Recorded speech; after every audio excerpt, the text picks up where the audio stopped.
played a full-on Grixis Dragon Rage Chandler tempo deck last week, and it felt kind of okay. And I wanted to try this kind of red-black Delirium list, or Dragon Rage Chandler, whatever you want to call it here today, because I think it's got some good ideas going on in it. So the first card that one of my buddies had pointed out that seems really sweet is Discovery Dispersal. So these split cards, you can play either half on them, and they count as both sorcery and instant for Delirium purposes. So, like, if you Dragon Rage Chandler on 1, you can Discovery on 2, and then you have Dragon Rage Chandler Surveil 1, plus 2 more Surveils off of this. So the odds that you, like, enable Delirium just casting this card, you just need 2 other card types, a creature and a land, or a creature and an enchantment, artifact, etc., planeswalker in those 3 cards on top of your deck is really high. Dispersal. So you'll notice that this is a red-black deck, but I've got 4 Steam Vents in my mana base. So Steam Vents does 2 things for us. The first is if you have a hand that's, say, Den of the Bugbear Steam Vents, Den of the Bugbear and Steam Vents can cast Discovery. So if we have a bunch of red sources and like DRC plus this, the front half of Discovery is blue-black split. The back half is also relevant in this format, though. Yeah, so if you have your blue source, you can Dispersal Sarah's Emissary even if it's on instant, right? Because Sarah's Emissary doesn't target the opponent or the creature. It just says each opponent. So this is an answer to taking 1 copy of Emissary off of the table, which is really clean. And obviously you have the utility of it being your cantrip earlier to enable the rest of your game.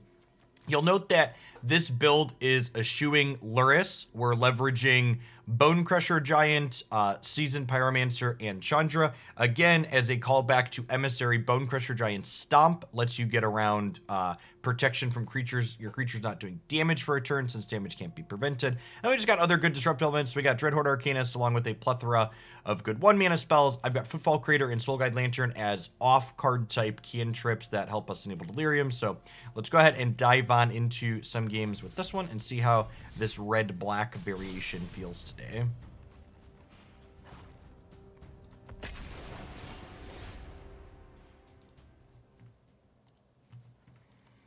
Yeah, I didn't. So a lot of the decks that are playing Kroxa in this archetype are also playing Duress. So Kroxa's like their card advantage at the top end of their curve, so to speak.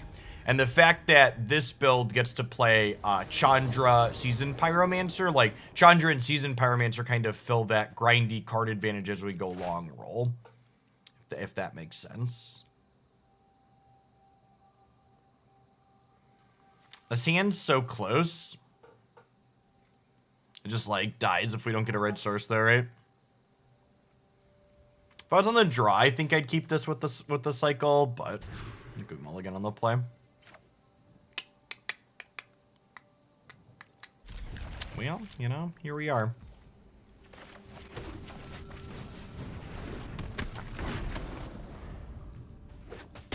Yeah, yes, Godbear, and that's what I was talking about in the deck tech. So Stomp stops protection from preventing damage for the turn. Nailed it. Never didn't have it. I'm gonna shock this in because I'm probably just cycling this. Our opponent is highly ranked, and they are playing Jeskai. Those 2 things go hand in hand, generally speaking.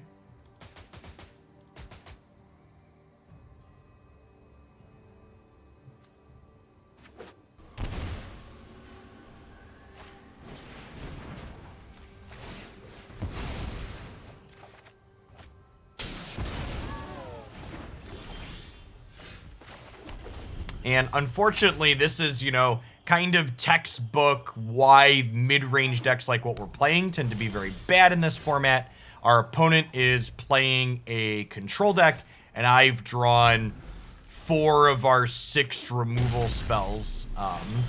4 of our 6 removal spells here in our opening hand. So, very big wrong half problems here to start the day. This is a big part of what makes mid-range very bad in this format.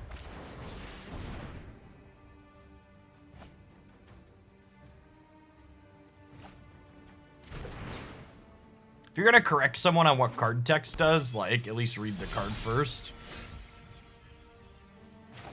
Correct. Yeah, Bonecrusher Giant adventure cards are templated differently than things like Discovery Dispersal, and Adventure Creature is a creature everywhere except when it's on the stack being cast as its adventure half.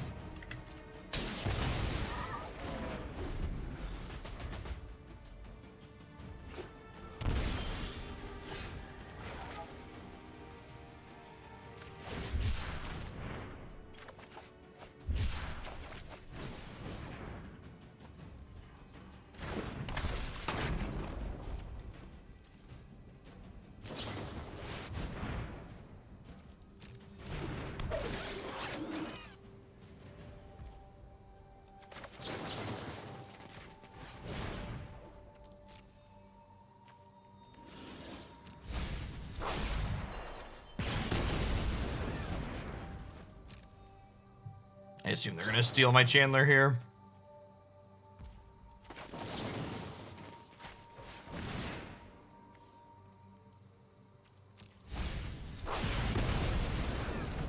Yes, yeah, we had a good run with Feather. We didn't play against a lot of Jeskai yesterday because yesterday we spent a lot of time in the mythic percentages.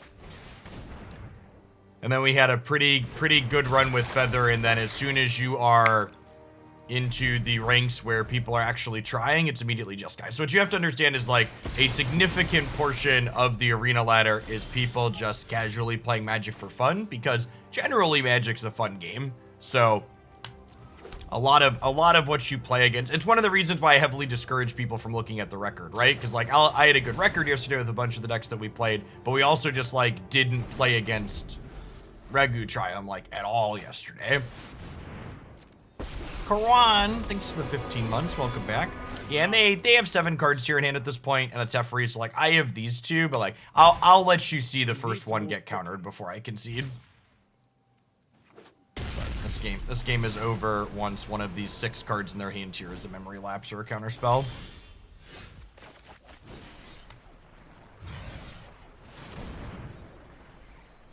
Or Archmage's Charm. This is probably this or Sarah's Emissary were the best cards in the most recent expansion. Not close.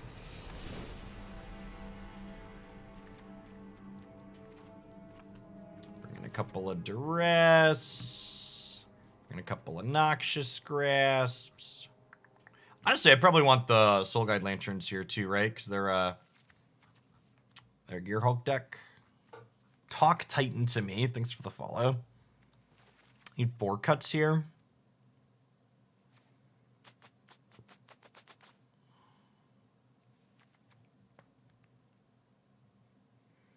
Yes, one week from today, Standard rotates, and we have a constructed queue that's best of 3 that we can play that's not a bunch of Jeskai. I think I'm just trimming these Discovery Dispersals.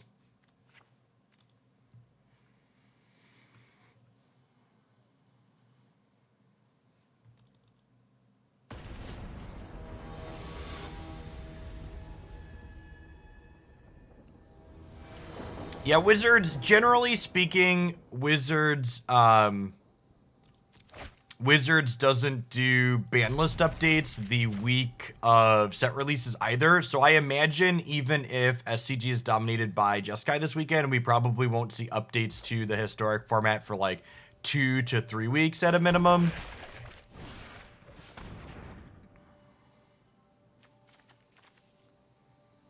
I think we just take their 2-for-1 here. Like, they're gonna, like, if you don't take the expressive iteration here, they're gonna find more sweepers and stuff, so you might as well just take the card.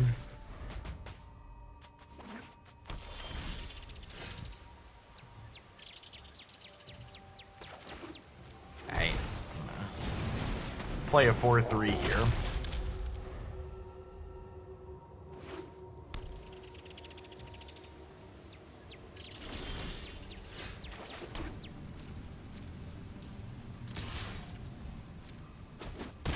Not playing out a second 4-3 into the face-up Sweltering Suns here. We'll just stomp their face at end of turn.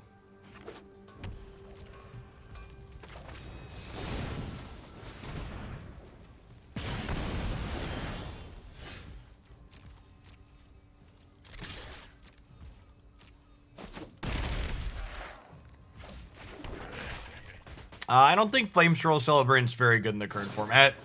It's a card I've been cutting for most of the decks I've been playing for a reason.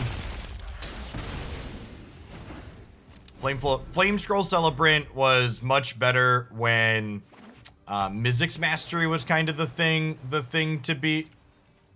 Because the backside could counter Mizzix Mastery, but with that no longer being the case, it's not really worth playing.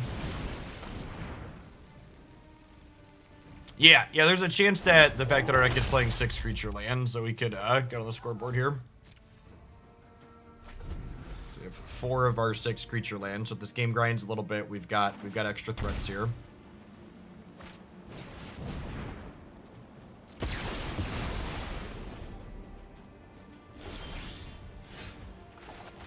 Alright, what you doing over there?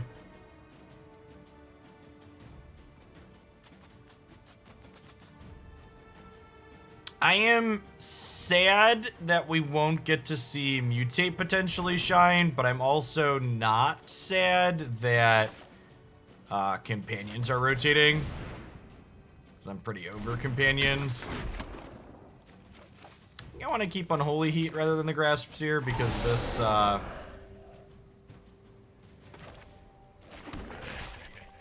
Do I chill on this for now? I think I chill on this for now. I guess if I do this, it prevents them from looting into a spell with this. Yeah, I'm just gonna do this. So they're gonna shock this, make a treasure token in response, but this still stops them from converting their land into a resource, so I think it's a worthwhile exchange. This puts them on empty until they top deck Torrential Gearhulk next turn or Magma Opus. My body is ready to get Magma Opused.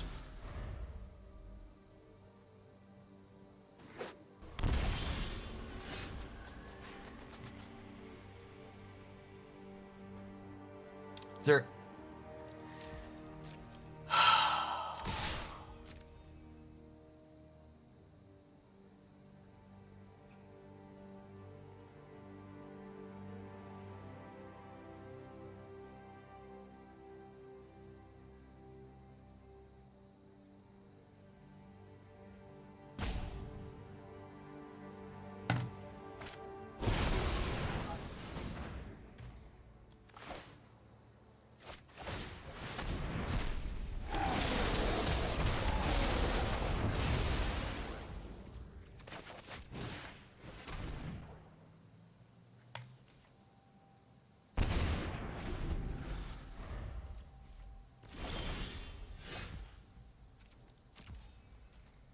I think your body was not ready for the Magma Opus. Nah, it was ready to be dejected. Oh, you know what? I should have fired up the Hive of the Eye Tyrant here and smacked them. That's what I should have done.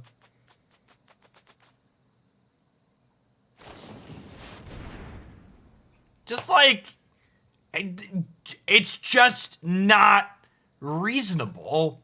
Like, it's if you're not playing Jeskai in this format, you're not trying to be competitive. In fact, you know what? And in an effort to explicitly try to not be competitive, I'm going to auto-concede to anybody who has a number next to their name for the rest of the day.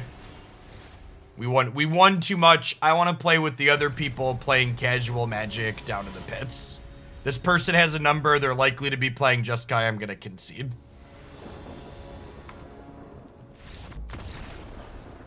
They can have some free ladder points. I would like to play some casual historic. This is the easiest way to do that.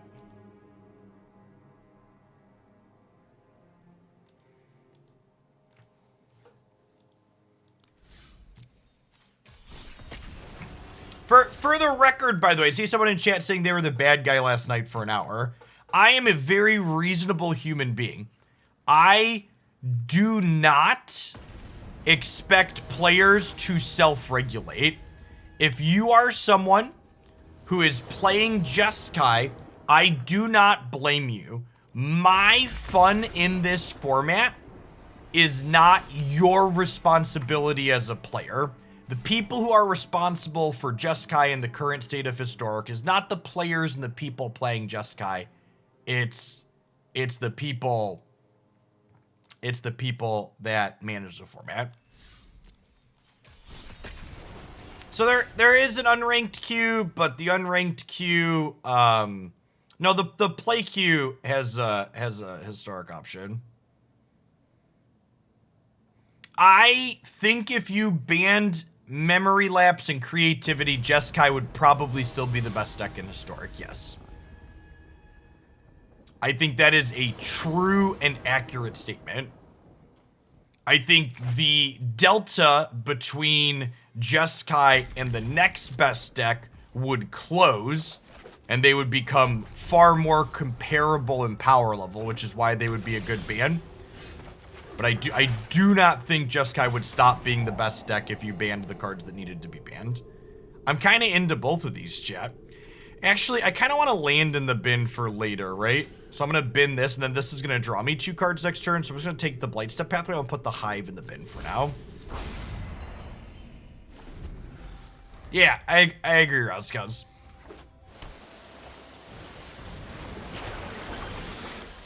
I think that's actually a little extreme. I think your list of cards there, Opus, Charm, I think a number of those cards are still fine. So, the problem with playing constructed events at the moment is the player population in constructed events is much lower in my experience than the player population on the ladder, which means the fact that arena matchmaking is currently foobar means that you'll regularly play the same person 2 to 4 or more times in a single constructed event.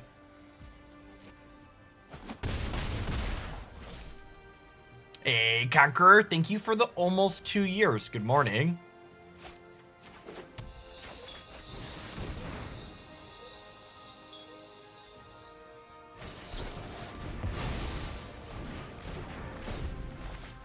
The full 6 card types in our graveyard. Should we be playing Tarmogoyf, chat?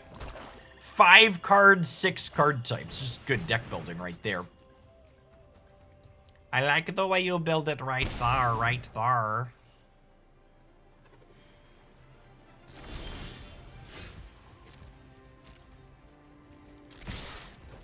Feel like the odds of my opponent being on a sweeper are high with their Search for Azcanta control decks, so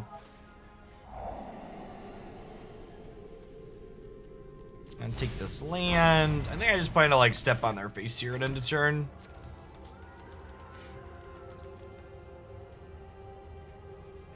So I actually like, I don't really mind playing against control in general. It's just like the Jeskai just says like just Memory Lapse on its own isn't unbeatable and unreasonable. It's combining it with Anger and Helix and 5-mana Teferi. Honestly, the 5-mana Teferi is the biggest part of it, right? The fact that they can like play this Planeswalker threat and then untap their lands and have a counterspell for literal anything the following turn is so powerful.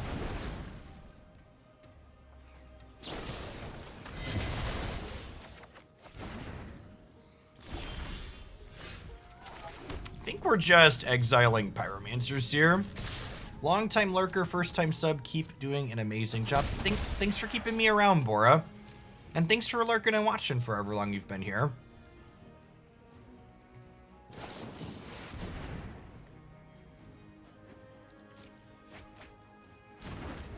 Happy Thursday. Happy 1 week till rotation day.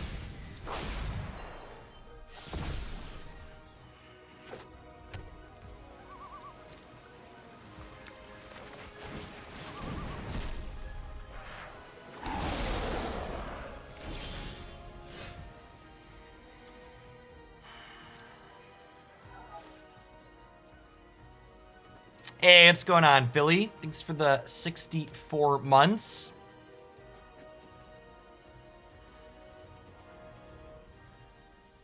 Yeah, do I just, like, jam with a creature land here? It feels like, I mean, I have the Pyromancer, though, too. I think I want to just attack for 4 and Pyromancer again. Yeah, I agree, Eldog, too. 5 mana, honestly, 5 mana Teferi and Shark Typhoon are probably 2 of the best control tools that have been printed in the last number of years. Rainbow Blight, thanks for the follow. Good morning. All right, I'm gonna play. There's nothing this can flash back, huh? I think I'm playing it anyways, so I can still flash this back.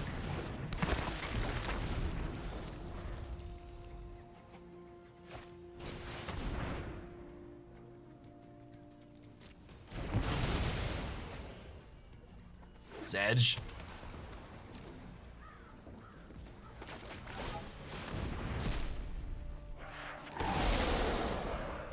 If you're having an issue with the Discord server, please contact Discord support. All those integrations are handled automatically on their back end, and I personally don't have any direct control over it.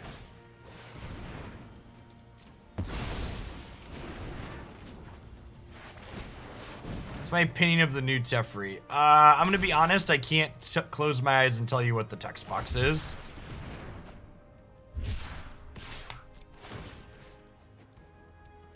Let's get rid of Archmage's Charm in case they have a Gearhulk. It says Menace, by the way, which is why I'm attacking with it.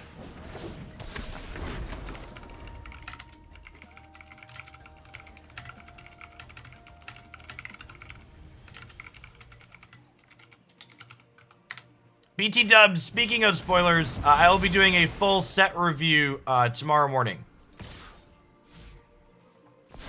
Is my plan.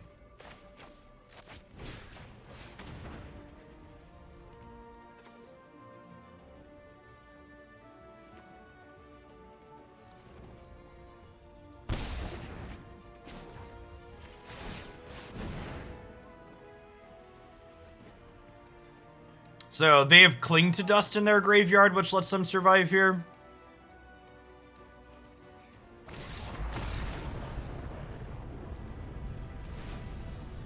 There were creatures in my bin, friendo. What you doing?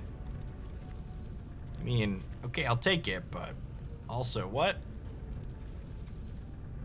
Excuse me? Excuse me? From Bloodchief's Thirst and a couple of Unholy Heats. We'll bring in the Duresses and the Soul Guide Lanterns. Agent Blue, thank you for the 3/4 of a year. Welcome back.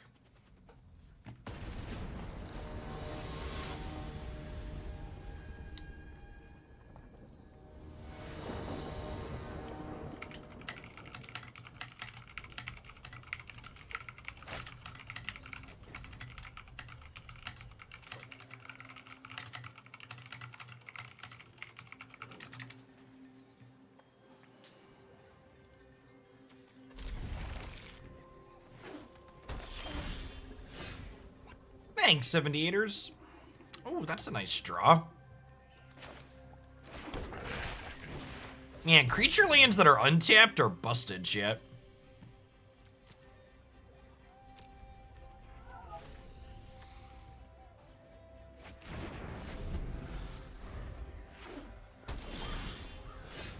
It's another good one.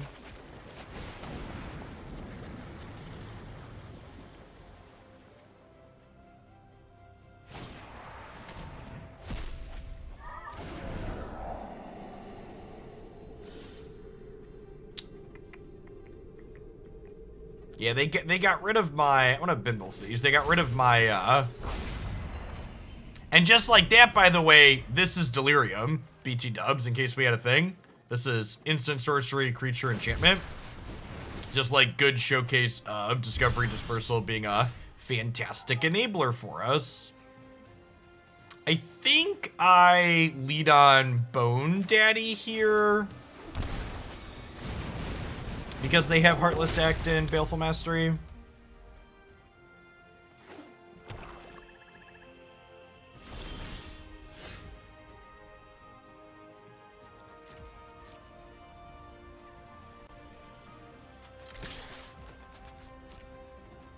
Would you enjoy Batman? Yeah, I think so.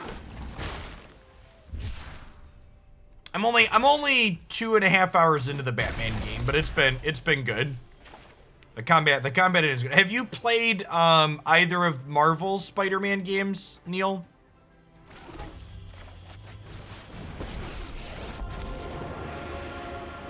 No. Okay. Yeah, it's good. If you liked the combat in Ghost, you'd probably like the combat in Batman.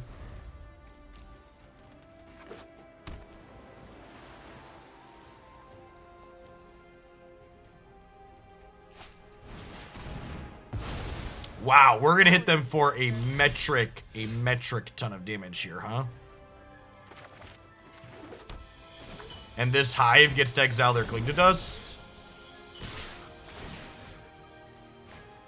No, I started with the most recent one, Conqueror.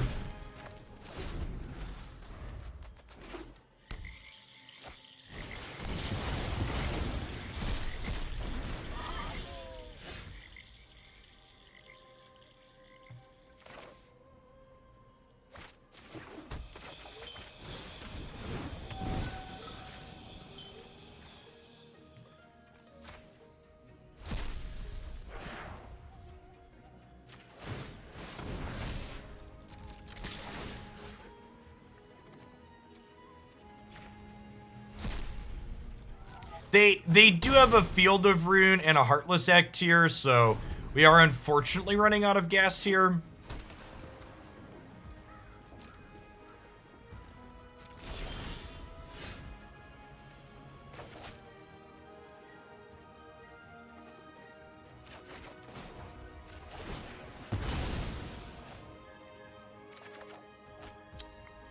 It's not terrible.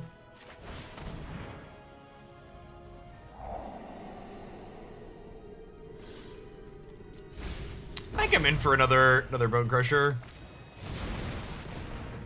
I just want some threats here.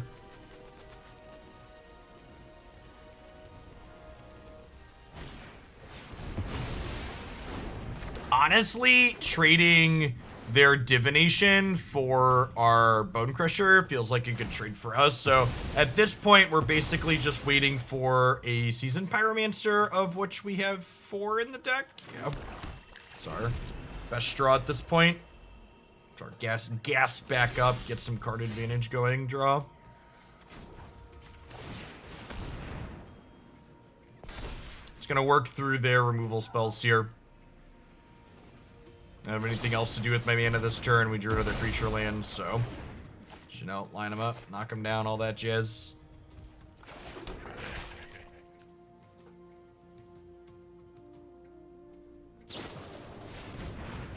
Yep. So we're definitely behind at the moment, but we're not so far gone that we can't win.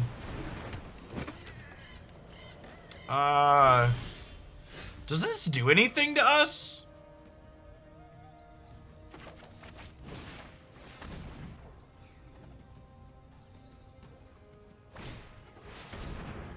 Arcanist. Did I board out Arcanist? I feel like I did. No, the Seasoned Pyromancer activation isn't casting it. So because there's a Thoughtseize on top of my deck, I am not going to attack with the Eye Tyrant this turn. Because I wanna play the discard spell to try and clear another piece of spot removal before I send this in.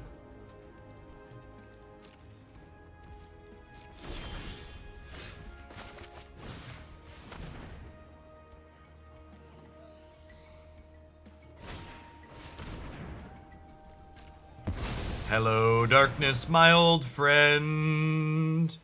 I think I'd like to draw this spell again. Do do do do do do do do do.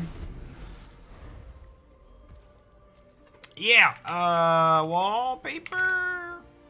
Look at that. Commands are great. Yeah, the wallpaper is gorgeous. The person that put that together did a good job.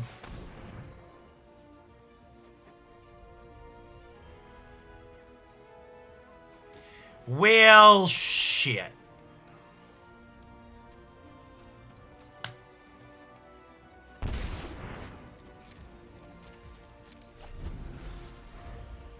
Spin the wheel, opponent. You know you want to. You know you want to, opponent. Alright, that was the best draw on the deck.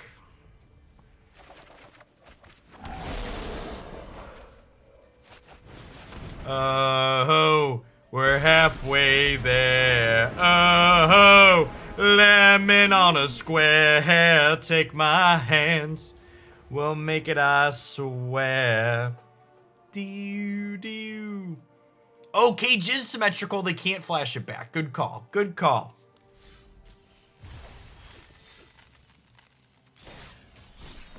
"23 cards in, we finally found a Seasoned Pyromancer and it won the game. Nailed it.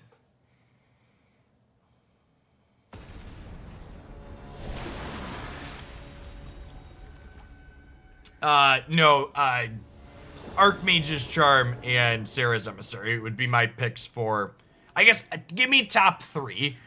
Crab Inspector, Sarah's Emissary, Archmage Charm. Top 3 cards from Historic Horizons.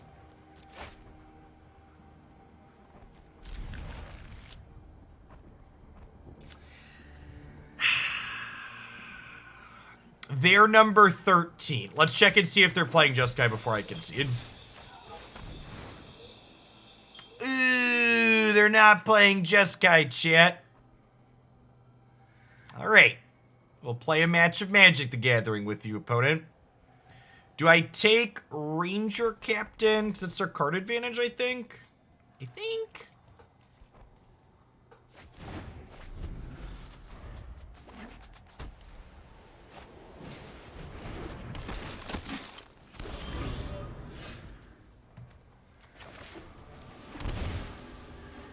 So the problem with just passing holding this up is that they could just not play Lumiarch, and this sequence lets me surveil towards the land, which is nice.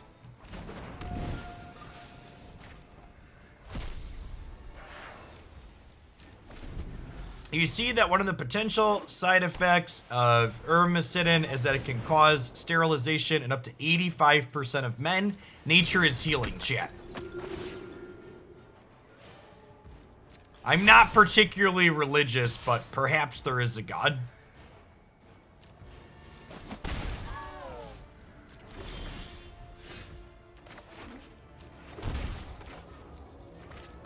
Perhaps, in fact, there is a higher power.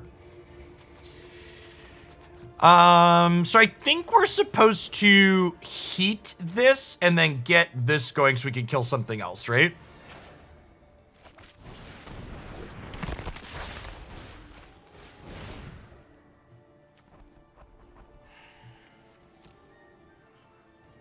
As good as Bonecrusher is, am I okay being stuck on 3 lands?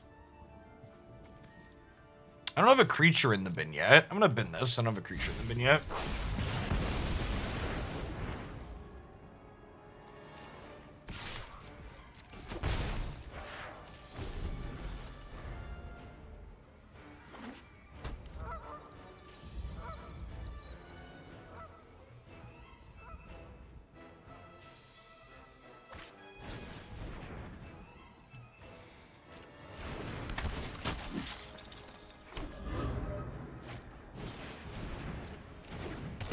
Yep.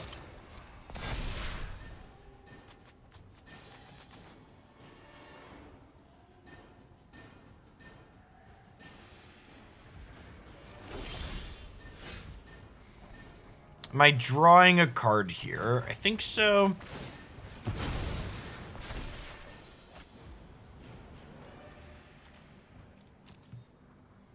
If I cast this, it lets me know if I want to throw away Arcanist.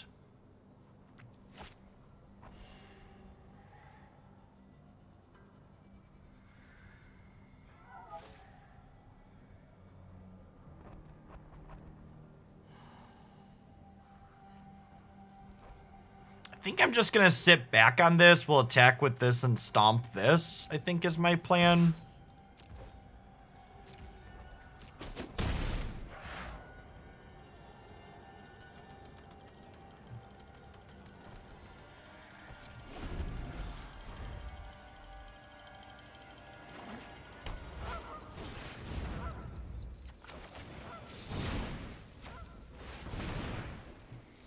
Their deck seems very good when they draw a bunch of lieutenants. Perhaps it would have been right for me to attack and throw this away last turn.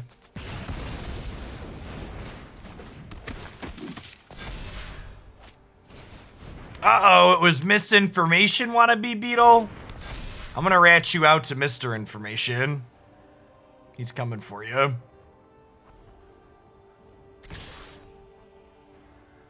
The full spoiler is not supposed to be up until about 10 a.m. Central.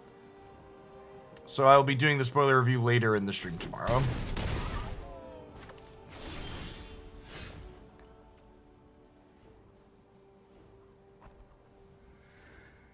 Yeah, I think we're just dead here. We needed these to be removal spells, unfortunately.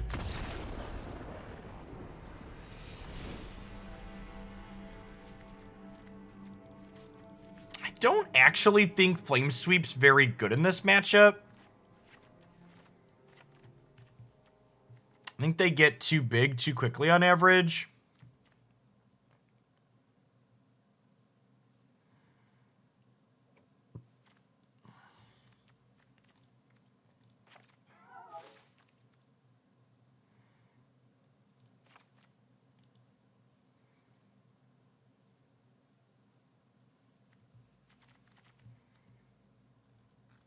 I've like skimmed a couple of them, but I haven't looked at the everything that's out yet, no. It's just like, it's like a waste of time if you're just like looking to evaluate things for standard to like look at them as they come too much, because a lot of, well, so the only flying creature we have is Dragon Rage Chandler, but look at how many 3 toughness creatures I have, right? Like Bonecrusher and Dreadhorde Arcanist both do this, and this draws you cards. So if you kill your card that drew you cards, it's like not a big deal. So like this is very much a one-sided sweeper here. This is mainly for elves.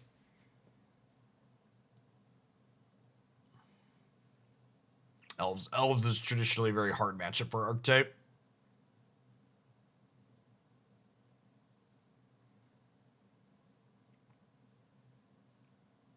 I'd actually be kind of surprised if there's a lot of good historic cards in the set. The power level from the last 2 sets has been trending downward. I'd wager we get fewer historic playable cards in the short term. Which is a good thing, by the way.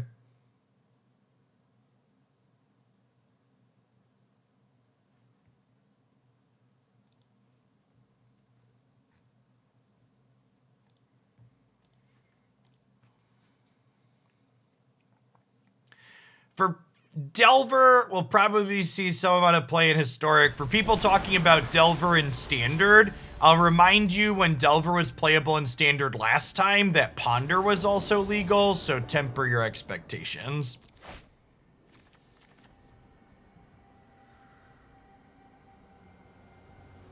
Isn't Cinderclasm double red? Yeah, it's double red. Is it instant? It is an instant at least. Yeah, it's double red.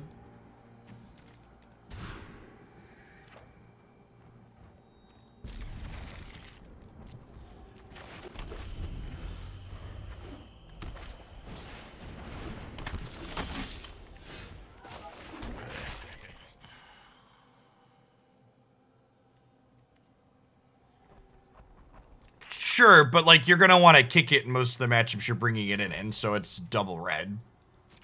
Stop it, Twitch chat.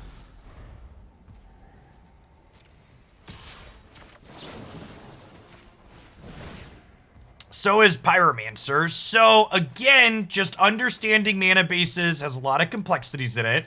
Is Pyromancer a card that if I can't cast it on 3, I'm likely to die? No. Is Cinderclasm a card that if I can't cast it on 3 in a matchup where I want it, I'm likely to die?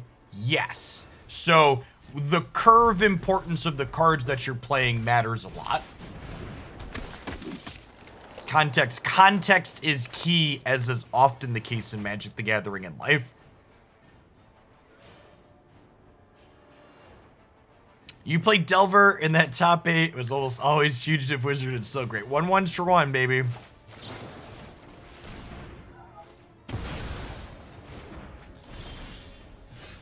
Alright. Okay. Okay. Skyclave Apparition. It's a real shame that Dragon Rage Chandler isn't a wizard, because I'd like to play Wizard's Lightning in this format. This card is so good.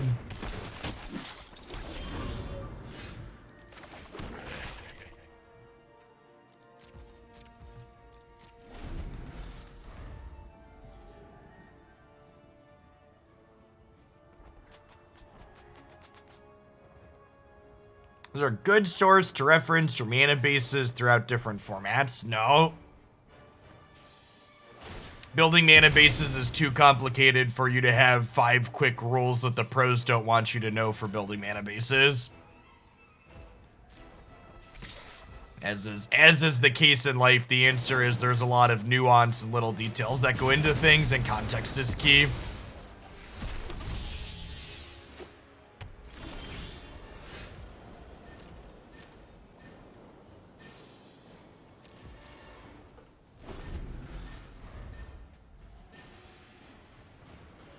What is in their hand? They just, like, have a bunch more Skyclave Apparitions?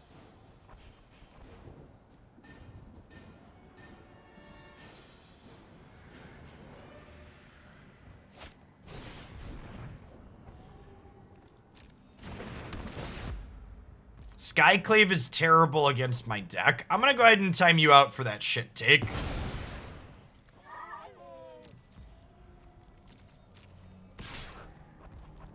Like, if they hadn't had Skyclave Apparition or a removal spell, it literally, like, would have flashed back a bunch of removal spells and gotten them. Like,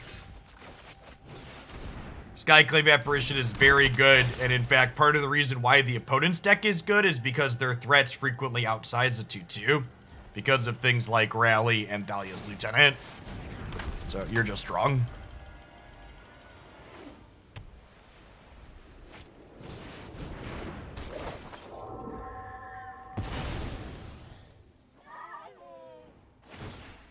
Yeah, Skyclave literally hits every threat in my deck. Like, actual everyone.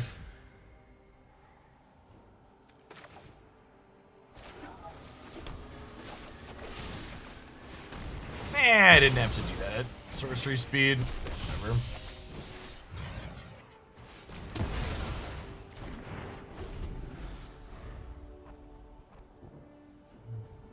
Hopefully we draw another land next turn and we can turn one of these Pyromancers into 2 cards and maybe get ahead here. But yeah, I'd wager they have a lot more removal spells in their hand based on how they've done a lot of nothing this game.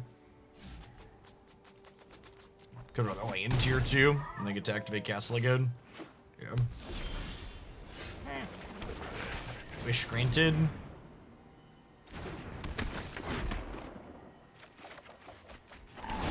A dev stream where you build the ultimate mana base tool. It's just not possible. Or at the very least, it would take constant updates. I'm old, chat. I have children. I don't want to maintain an open source project.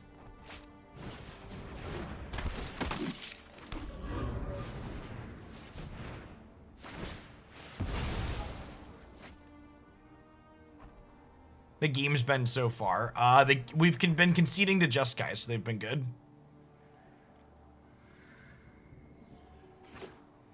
I mean, speaking as someone who's regularly handed net decks, I'm gonna cut you in on a little secret, chat. Just because a deck did well in a tournament doesn't mean the person that built it built a good mana base. The number of tournament decks with shit mana bases are high.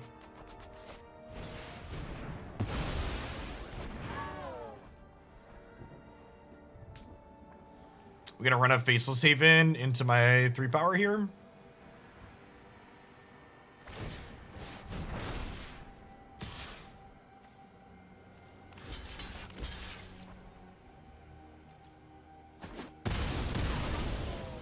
Really highlighting some of the strength in the opponent's archetype here. The fact that they get to play a bunch of good utility lands is really strong.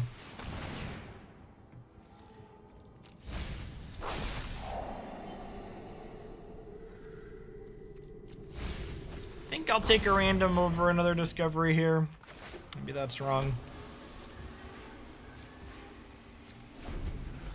So this has to start attacking next turn, but he gets to play defense this turn, which is nice.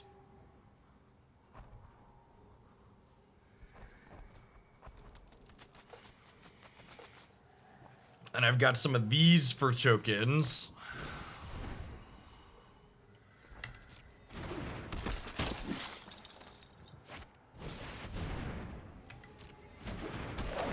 Skyclave Apparition is so bad against us, chat.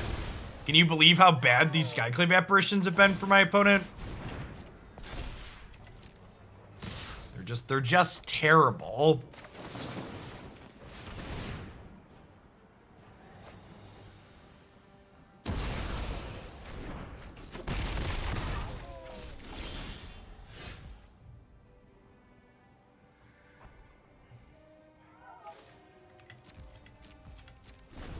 Guess we're just passing. If I play this Arcanist out, I can't do anything else.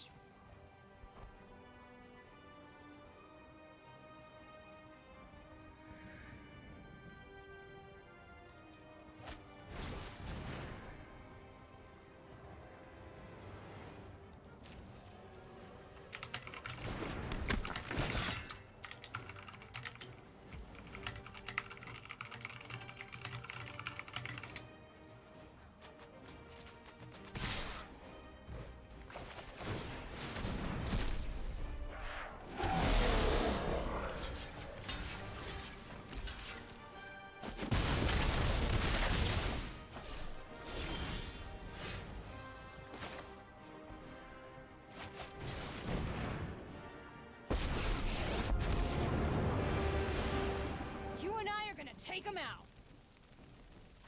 I'm still dead, right? I play this as a blocker and they make a castle token. Yeah, that match didn't feel particularly close. That burnt hair smell? Perhaps I am supposed to bring in Flame Sweep here. Their first game they went really tall, but that might be the exception more than the rule. That didn't feel particularly close. We were on the play for that game too, and they kind of just pushed us around.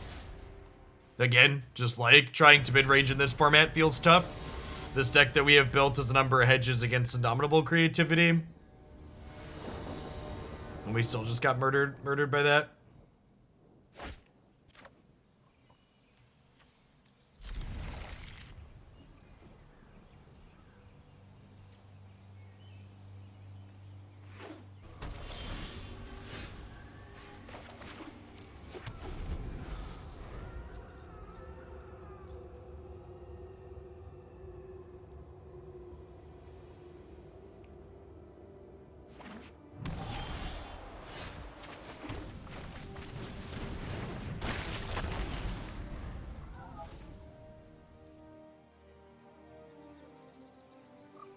River Glide Pathway implies that they're a blue-red deck and not a Jeskai deck or a Teamer deck or whatever.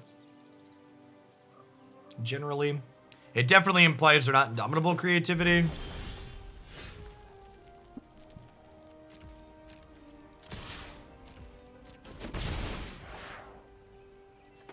Well, I mean, like,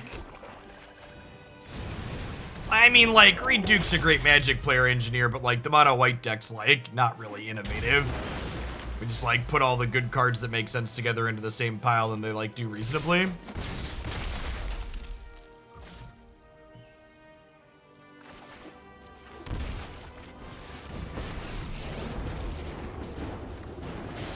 Hey, yup, you're going down.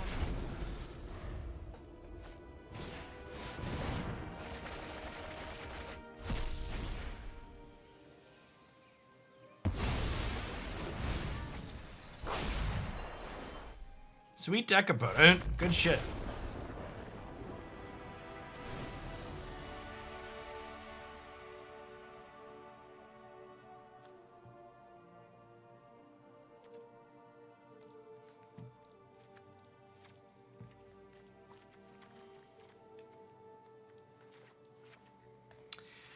Our discard spells aren't even really good here. Inquisition's obviously rancid, right? If we could discard spell and then Soul Guide Lantern the Throes of Chaos, that does something.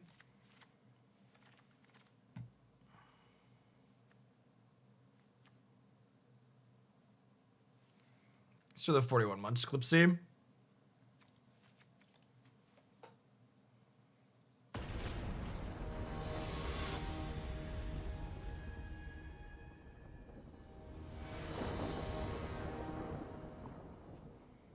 What's Pillar hitting? Yeah, they're Dome. Pillar's important because it sets the tone of the matchup. It lets your opponent know what the game is about. Just take the shotgun and point it upstairs. Hey, Chad, I believe these Dragon Rage Chandlers are going to surveil us into a discard spell. Why can you counter your own Cascade card? Because Cascade triggers when you cast the spell.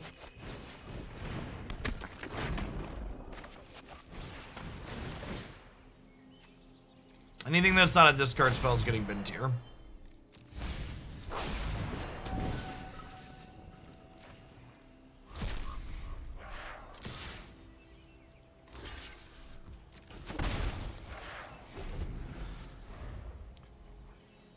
Thanks for the 15 months, we'll move it. Good morning, good morning.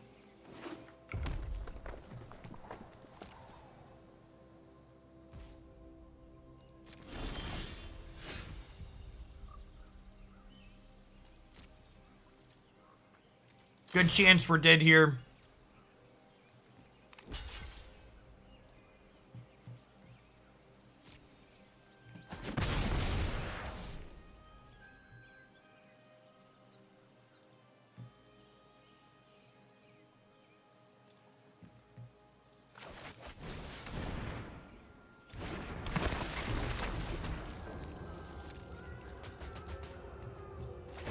This hand was a little speculative, but most of our hands are going to be in this matchup.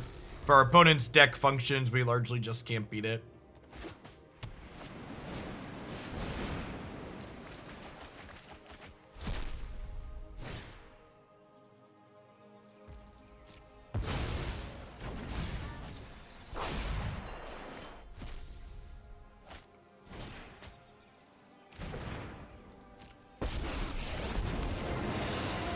How Cascade can be resolved but then be countered. Cascade is a cast trigger. So you are cascading when you cast the spell, not when your spell is resolving. So all this card does is cascade, but normally cascade cards, cascade is a when you cast the spell, cascade happens. So this Throes of Chaos is a kind of unique Cascade card in that it doesn't do anything else. It only cascades. But normally Cascade happens and then you also have a spell that happens afterwards.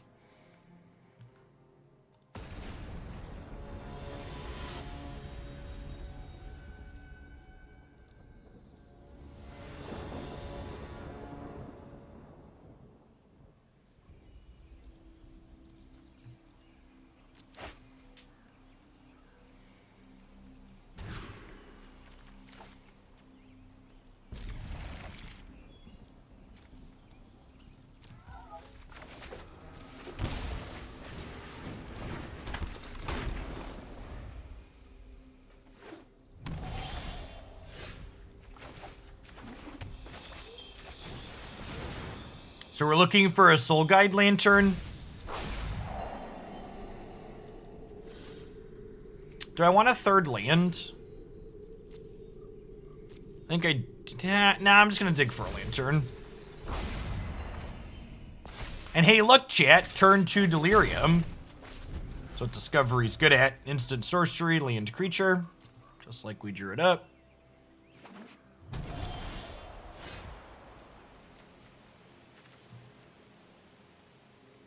And then I think it's important that I double cast spells this turn, so this way I can try and surveil into a Lantern, in case they only have 1 throws. Yes, Discovery counts as both. It's not like adventure cards. It's a split card.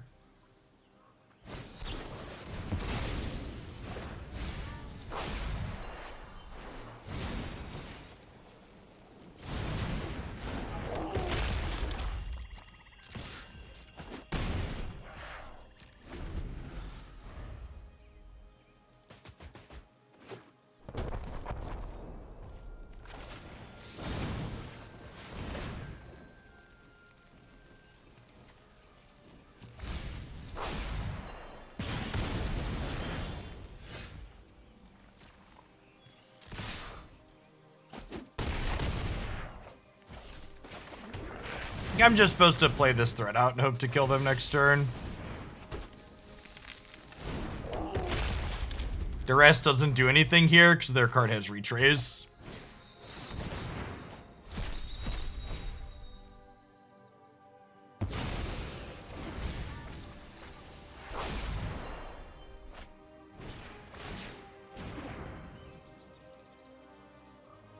Any chance trying to upkeep Pillar of Flame? I don't know. Is there a chance I wanted to upkeep Pillar of Flame? What do we think, chat? Where do we sit on the upkeep Pillar of Flame status?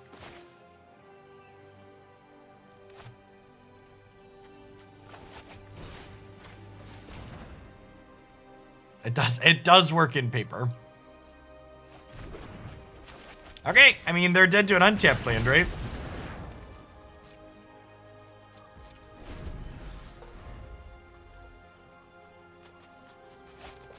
He says before they throw some chaos again. Oh, they're out of trickeries, chat. They're out of trickeries. Untapped land. Untapped land. All right. Dead on board.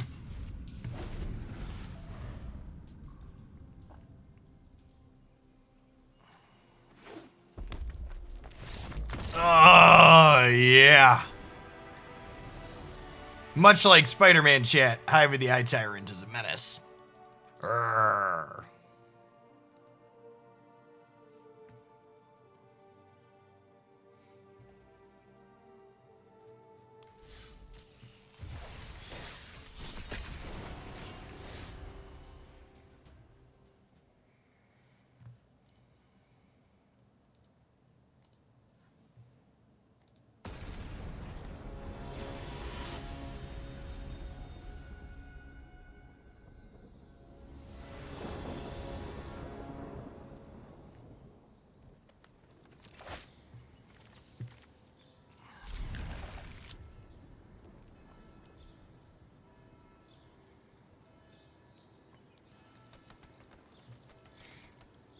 So with this hand, we're going to play Dragonskull Summit tapped on 1. So that way, if we draw an untapped black source, we can double discard spell on 2. And then if we don't draw untapped black source, obviously we'll just play Bugbear into this. This gives us the possibility to play 2 of these on 2, which playing 1 of these on 1 does not.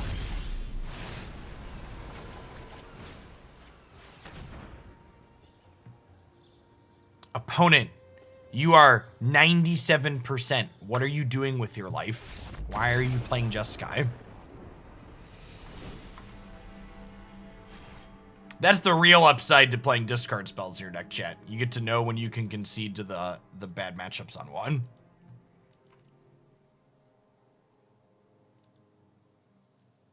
You explain Footfall Craters? Yeah, they cycle for 1 and they're an enchantment.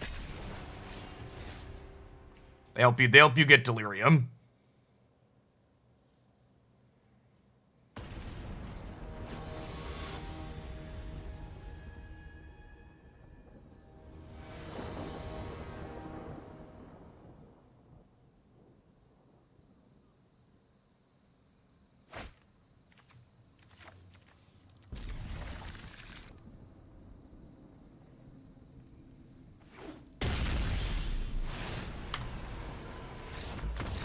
I can do this all day. In fact, I might have to.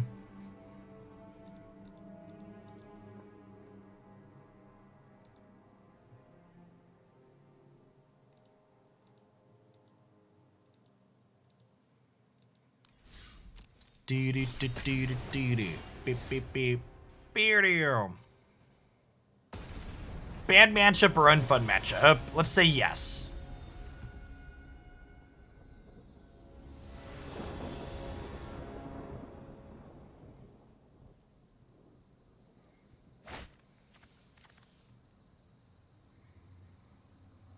Why not both?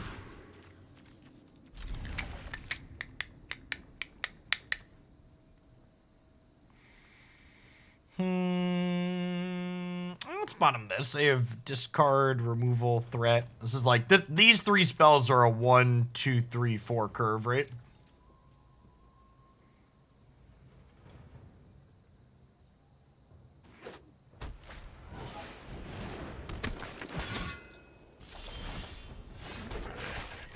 Punished for bottoming the shock.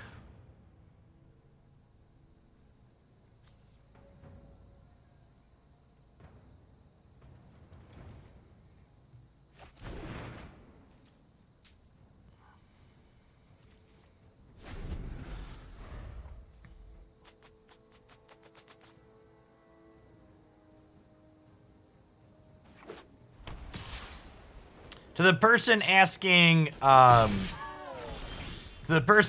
about, random follows on Twitch, even if you don't stream. Yeah, Twitch has been having an issue with, spam getting ramped up.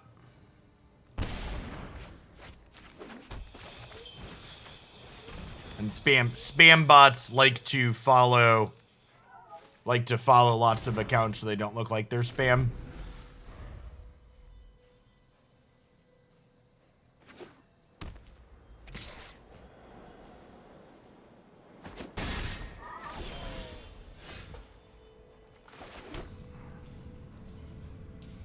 Probably Google trying to drive people to YouTube gaming. I mean, YouTube has just as many spam issues as Twitch. Like, for all intents and purposes, my YouTube channel is quite small, and I probably get rid of double-digit porn spam comments per day on my, my channel that gets maybe 15,000 views a day, maybe, if that. A lot of people like to act like, spam messages on platforms like Twitch. Why isn't this problem solved? This is easy. But like all of these platforms have these problems. It's not an easy issue to fix.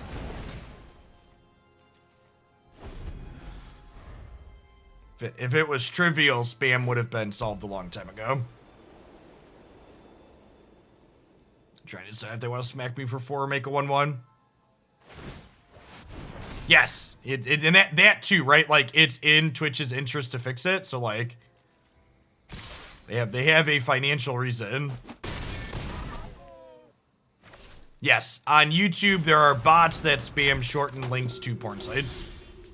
Is accurate.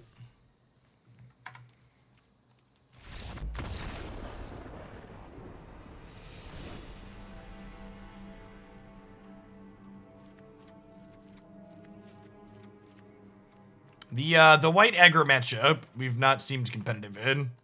I'm bringing the flame sweeps this time. I didn't do that last time. That seemed like it was probably a mistake.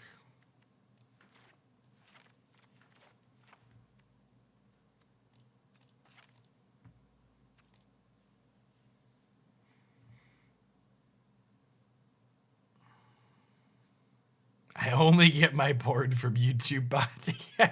Like... And, like, the weird part is, like, that must be profitable for them, right? Like, they wouldn't be spending time doing it if they weren't turning a profit.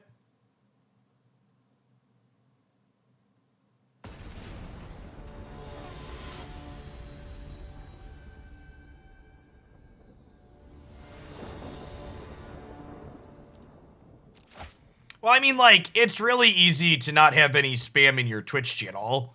You just turn on sub-only mode. Thanks for the follow, Corpse Lord.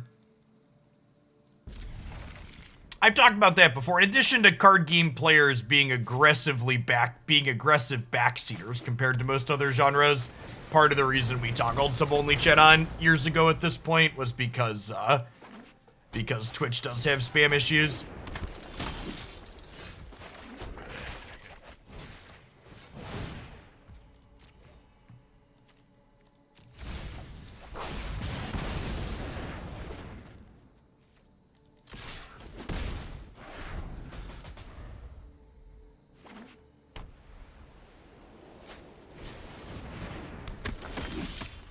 Oh, I should have upkeeped this. Yeah, I could have had this land in play this turn. That one's instant.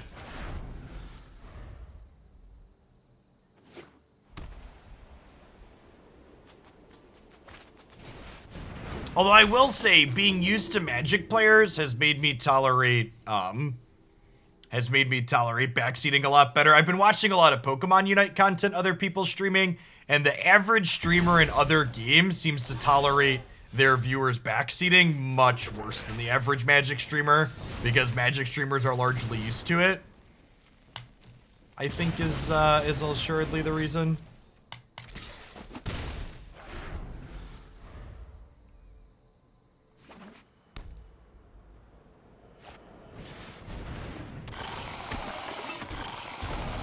Isn't backseating a feature, not a bug? I mean, you as a Magic player thinking that doesn't surprise me. But no, the normal culture in a lot of places on Twitch directing the streamer what they're supposed to do is not commonplace in my experience watching backseating's not commenting, it's saying you should have done this or you should go do that.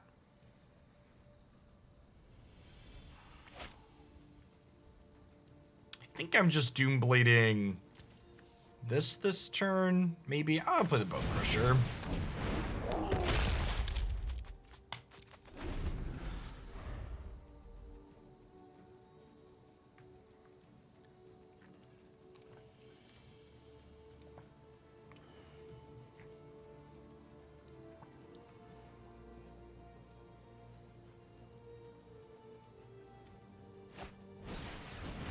To know that Twitch chat's, I mean, I wouldn't tell you Twitch chat's always wrong. The problem is Twitch chat is just as confidently wrong as they are confidently right. Is the core issue.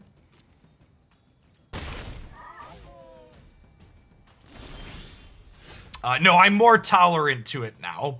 Is my position on the topic.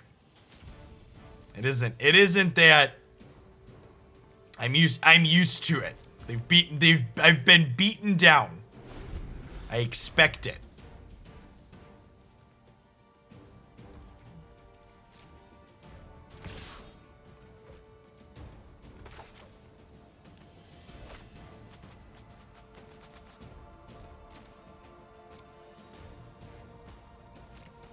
So you can't stomp something with protection from instants, but if you stomp something, it stops protection from creatures for preventing damage till end of turn. So kind of yes, but also kind of no. It depends on how you ask. Protection is very convoluted is the answer.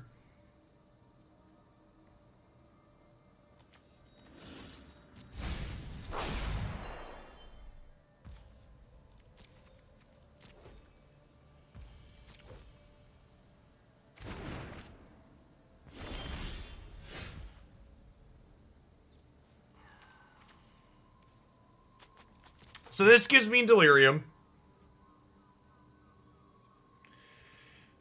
I'm going to... What am I going to do here? Yeah, I think I do it post-combat is the play. So that way this doesn't have to attack this turn.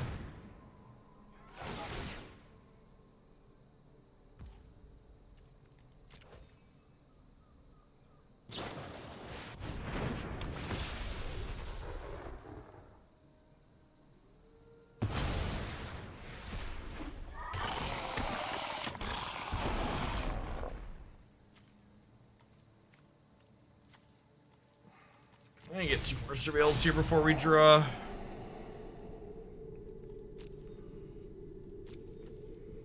Definitely want the steam vents. Do I want this other Chandler?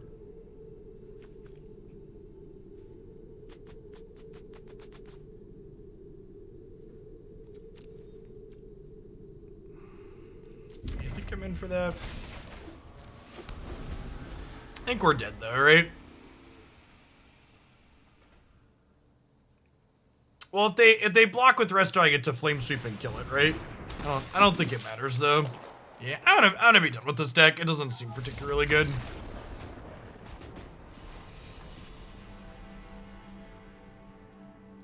So this deck, I'm gonna post this set because I feel like it's a good learning. No, Flame Sweep is non-flying creature. It only doesn't hit your flyers. It hits your opponent's flyers, right? Or am I misremembering? I'm pretty sure it hits my opponent's flying creatures.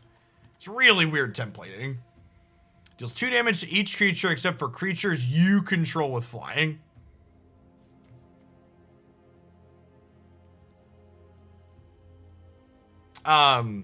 So this felt like kind of a textbook example of why mid-range has felt pretty bad in this format.